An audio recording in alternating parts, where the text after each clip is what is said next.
नमस्कार दर्शकों, स्वागत है आप सभी का हमारे YouTube channel easy geography universal geography कलम में। भारत आकार और स्थिति जो हमारा टॉपिक चल रहा था, उसके सब टॉपिक्स में आज हम लेकर आए हैं भारत और विश्व, जिसमें हम भारत और विश्व के व्यापारिक संबंधों तथा रेशम मार्ग के बारे में मैप के द्वारा पढ़ेंगे। और दूसरा सब टॉपिक रहेगा भारत और उसके पड़ोसी देश। तो चलते हैं आज के सब टॉपिक की ओर। तो स्टूडेंट्स, शुरू करते हैं एशिया महाद्वीप से। भारतीय भूखंड एशिया महाद्वीप के पूर्व और पश्चिम के मध्य में स्थित है। आप देख सकते हैं ये पूरे का पूरा एशिया महाद्वीप है। ये इसकी पूर्वी एशिया क्षेत्र है, ये पश्चिमी एशिया क्षेत्र है। तो भारत की स्थिति है वो पूर्व और पश्चिम एशिया के मध्य में स्थित है। आगे देखिए, भारतीय भूभाग एशिया महाद्वीप का दक्षिणी विस्तार है। अगर हम 40 डिग्री उत्तरी अक्षांश रेखा पर नजर डालें तो ये एशिया को लगभग दो भागों में बांटती है। ऊपर का हिस्सा है उसे उत्तरी एशिया के नाम से कहा जाएगा और जो नीचे का हिस्सा है वो दक्षिण एशिया रहेगा। इस प्रकार भारत की स्थिति है वो दक्षिण एशिया में है। आगे कहता है, हिंद महासागर जो कि पश्चिम में यूरोपीय देशों और पूर्वी एशियाई देशों को मिलाता है, भारत को केंद्रीय स्थिति प्रदान करता है। तो आप देख सकते हैं पूर्व में जापान आदि देश है और पश्चिम में यूरोप महाद्वीप है। हिंद महासागर इन दोनों के केंद्र में पड़ता है। अगर जल मार्ग से यात्रा करें, यूरोप के जो देश हैं वो भूमध्य सागर, लाल सागर से होते हुए हिंद महासागर होकर पूर्वी एशिया की तरफ जाते हैं। तो हिंद महासागर है उसको केंद्रीय स्थिति प्राप्त है, व्यापार मार्गों को जोड़ने का काम ये करता है। आगे देखते हैं, पश्चिम एशिया, अफ्रीका और यूरोप के देशों के साथ साथ पूर्वी एशिया के देशों से भी पूर्वी तट के माध्यम से निकटतम संबंध बनाए हुए हैं। आप देखिए कि हिंद महासागर के द्वारा स्वेज नहर होते हुए भूमध्य सागर और यूरोप के साथ हमारे व्यापारिक संबंध है। इसके अलावा हम पश्चिमी तट के द्वारा अफ्रीका के देश हैं या जो पश्चिमी एशिया के देश हैं इनसे हमारे संबंध है। लेकिन पूर्वी तट के द्वारा हम पूर्वी एशिया के जो देश हैं, जापान, कोरिया आदि जो देश हैं, इनके साथ भी व्यापारिक संबंध भारत के बड़े मजबूत है। तो भारत की जो दक्षिण एशिया में स्थिति है यह बहुत ही लाभदायक है। इसी महत्वपूर्ण स्थिति के कारण एक महासागर का नाम इसके नाम पर रखा गया है। भारत की इतनी महत्वपूर्ण स्थिति है, इसी कारण जो भारत के दक्षिण में जो जल सागर रहा है इसको हिंद महासागर का नाम दिया गया है। क्या आप जानते हैं सन 1869 में स्वेज नहर के खुलने से भारत और यूरोप के बीच की दूरी 7000 किलोमीटर कम हो गई है। देखिए, इसे समझते हैं। ये आप देख सकते हैं एशिया महाद्वीप का ही मैप है और इसमें यहाँ भारत से हम यूरोप महाद्वीप की अगर ओर जाएं तो यहाँ पर रास्ते में स्वेज नहर पड़ती है। हम इसको बारी बारी से आपको समझाते हैं। देखिए, सबसे पहले हम बात करेंगे भारत के जल क्षेत्रों की।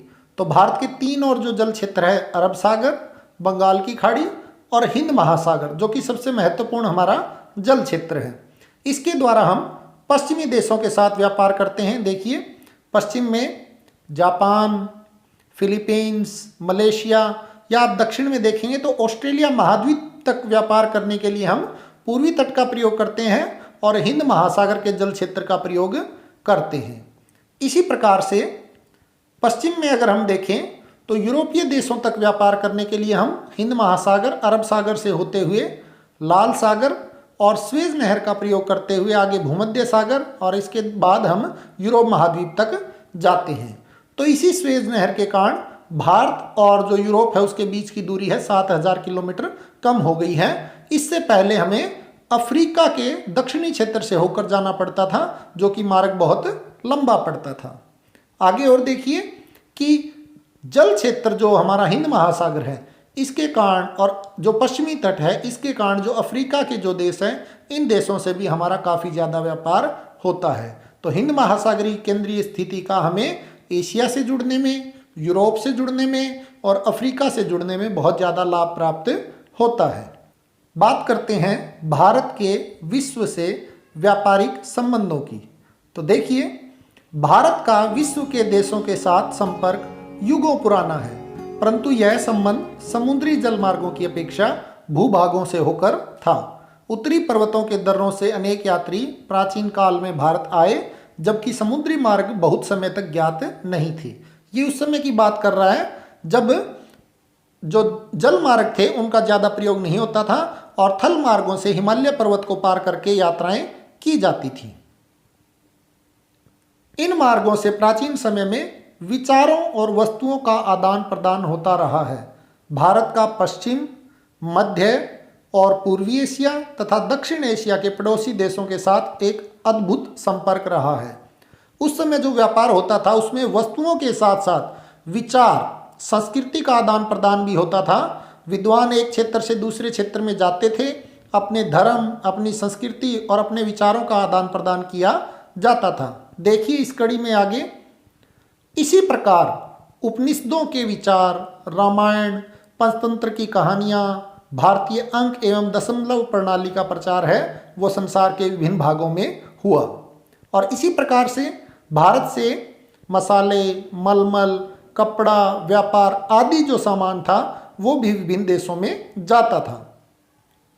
दूसरे देशों से जो हमें प्राप्त होने वाली वस्तुएं थी उसमें आप देखिए यूनानी स्थापत्य कला ग्रीक देशों से आई हुई, पश्चिम एशिया के देशों से आई भवन बनाने की वास्तुकला, मीनार और गुम्बद जो हमारे देश में बने हुए हैं उन पर हम इनका प्रभाव देख सकते हैं। यानी भारत में वस्तुओं के व्यापार के साथ साथ इस प्रकार की कलाएं भी दूसरे देशों से आई।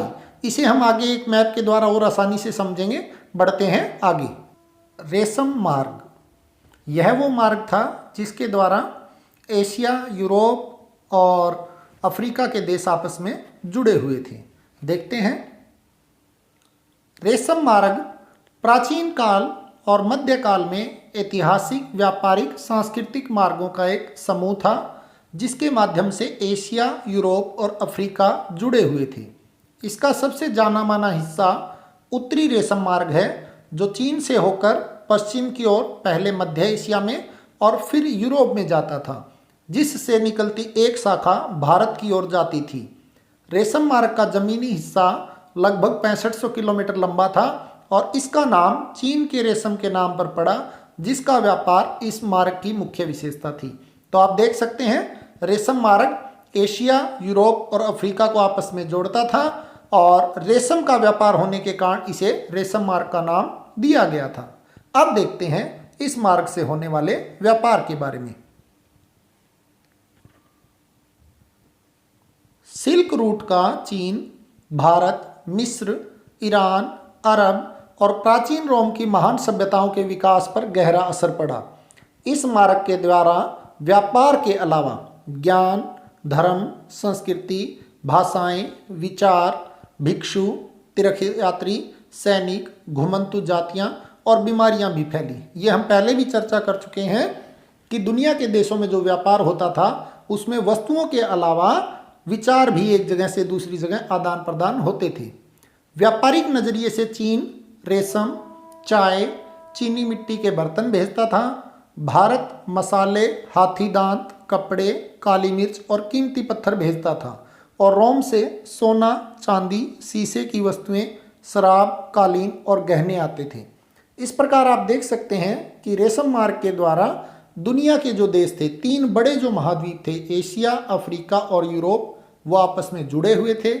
उनकी संस्कृति, उनके विचार और उन क्षेत्रों से बहुत सी वस्तुओं का एक दूसरे क्षेत्र में आदान प्रदान भी हुआ। इसे हम मैप के द्वारा और अच्छे से समझते हैं। चलते हैं आगे। मैप में आप देख सकते हैं ये जो ब्लू कलर में दिखाया गया है, ये जो मार्ग था ये जल मार्ग था। यानी जो पश्चिमी देश थे वो जल मार्गों का प्रयोग भी व्यापार के लिए करते थे। जो लाल तौर पर चिन्हित किया गया लाल रेखाओं के द्वारा, यह वो मार्ग था जो पैदल यात्रियों के द्वारा प्रयोग किया जाता था। तो आप देख सकते हैं चीन से यह रेशम मार्ग होता हुआ मध्य एशिया और मध्य एशिया से पश्चिम एशिया और उसके बाद यूरोप की तरफ आगे चला जाता था।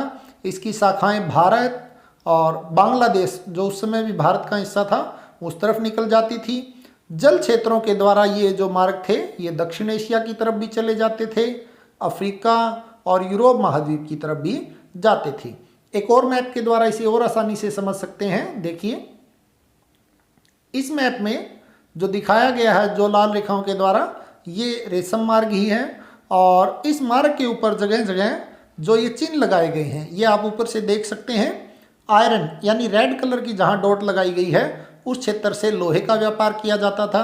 जैसे उदाहरण ले सकते हैं आप गोल्ड येलो कलर में, तो आप देख सकते हैं भारत में पश्चिम बंगाल के आसपास का क्षेत्र है छोटा नागपुर, जहां आज के दिन खूब खनिज मिलते हैं, वहां से सोने का व्यापार किया जाता था। दक्षिण में आप देख सकते हैं जो चिन्ह दिया गया है, ये चिन्ह यहाँ पर है। कोरल एंड पर्ल्स यानी मोतियों का जो व्यापार था वो इस क्षेत्र से किया जाता था। आप यहाँ देख सकते हैं ये जो चिन्ह है ये लोहे से मिलता है, यानी इस जो क्षेत्र में लोहे का व्यापार किया जाता था। आप यहाँ देख सकते हैं इस चिन्ह के द्वारा, ये चिन्ह लगभग आपको पश्चिम एशिया के आसपास का क्षेत्र है, और देख सकते हैं कि इस चिन्ह का अर्थ है कॉपर, यानी इस क्षेत्र से तांबे का व्यापार किया जाता था। तो इस पूरे मैप पर अगर आप बारी बारी से नज़र डालेंगे तो आपको पता लगेगा कि रेशम मार्ग के द्वारा क्या क्या चीज़ों का व्यापार एक क्षेत्र से दूसरे क्षेत्र की तरफ किया जाता था। तो ये था रेशम मार्ग। और अब बढ़ते हैं हमारे अगले टॉपिक की ओर, जो कि है भारत के पड़ोसी देश। भारत की भूमि की सीमाएं उत्तर पश्चिम में पाकिस्तान और अफगानिस्तान के साथ, उत्तर में चीन, नेपाल और भूटान के साथ, पूर्व में म्यांमार और बांग्लादेश के साथ लगती है। अब इसको हम मैप पर समझते हैं। तो भारत की सीमाएं पाकिस्तान के साथ, उसके बाद अफगानिस्तान के साथ, ये उत्तर पश्चिमी सीमा है हमारी। इसके बाद उत्तर में चीन, नेपाल और भूटान के साथ हमारी सीमाएं लगती हैं। पूर्व में आप देखें मैप पर बांग्लादेश और म्यांमार के साथ भारत की सीमाएं लगती हैं। बात करें दक्षिण की तो देखिए, दक्षिण में समुद्र पार हमारे पड़ोसी दो द्वीप समूह राष्ट्र हैं, श्रीलंका और मालदीव। भारत और श्रीलंका के बीच में छोटा समुद्री रास्ता पाक जल संधि और मन्नार की खाड़ी है। मालदीव है वो लक्षद्वीप समूह के दक्षिण में स्थित है। तो देखिए इन्हें मैप पर देखते हैं। मैप में आप देख सकते हैं श्रीलंका, और भारत और श्रीलंका के बीच जो जल संधि है पाक जल संधि, जिसके द्वारा ये जुड़ा हुआ है। अब नज़र डालते हैं दूसरे जो द्वीपीय देश है हमारे पड़ोस में, मालदीव। तो ये आप मैप में देख सकते हैं कि मालदीव है वो लक्षद्वीप के दक्षिण में स्थित है, और ये हमारा दक्षिणी दूसरा पड़ोसी देश है। तो दक्षिण में दो पड़ोसी देश हैं, श्रीलंका और मालदीव। तो इस प्रकार से हमारे कुल 9 पड़ोसी देश बनते हैं, पाकिस्तान, अफगानिस्तान, चीन, नेपाल, भूटान, बांग्लादेश, म्यांमार, श्रीलंका और मालदीव।